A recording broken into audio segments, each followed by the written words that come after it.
बातमी लातूरच्या अहमदपूर तालुक्यातल्या तळेगाव इथल्या जवळपास 103 शेतकऱ्यांच्या वडिलोपार्जित शेत जमिनीवर आता वक्फ बोर्डानं दावा केलेला आहे। जवळपास 300 एकर क्षेत्रावर वक्फ बोर्डानं दावा केला, तशा नोटीसच या शेतकऱ्यांना दिल्यामुळे शेतकऱ्यांमध्येही भीतीचं वातावरण पसरलं आहे। या संदर्भात अधिक जाणून घेऊयात आमचे प्रतिनिधी संदीप भोसले यांच्याकडून।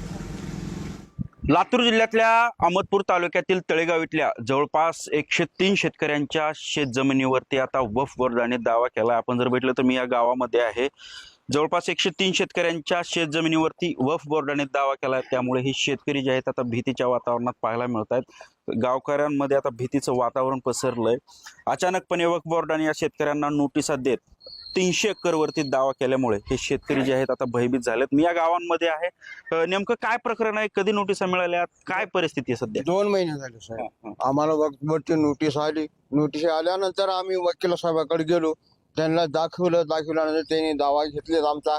आणि पुन्हा ही जमिनी आज्या पंजाब वडील ही सर्व तवापासूनच्या फेरफार आहेत, खरेदी खत आहे साहेब। वक्फ बोर्डाचं म्हणणं आहे की बाबा ही जमीन आम्ही ह्यांना खाण्यासाठी दिल्या होत्या, त्यांनी आम्हाला जमिनी परत कराव्या आता, म्हणून त्यांनी दावा दाखल केलेला आहे। या दाव्या संदर्भात सगळे नागरिक, गावातले नागरिक परेशान आहेतच। 2-2 एकर जमिनी, त्याच्यामध्ये जर हे वक्फ बोर्डाने जर मध्ये पाय मारला तर काय करायचं? शेतकरी भयभीत आहेत। हैदराबाद गॅजेट, हैदराबादचं हे बघा, हे हैदराबादचं डॉक्युमेंट आहे, निजामकालीन डॉक्युमेंट। आपण जर बघितलं तर आमची विनंती करतो कॅमेरामॅनला, हे हैदराबाद पासून ज्यावेळेस निजामकालीन इकडे राज्यवट होती त्यावेळेस पासूनच हे जे दस्त आहे त्यावेळेस हे दस्त पाहायला मिळतंय। काय परिस्थिती हो तुमच्याकडे हैदराबाद तेव्हापासूनच्या नोंदी आहेत काय?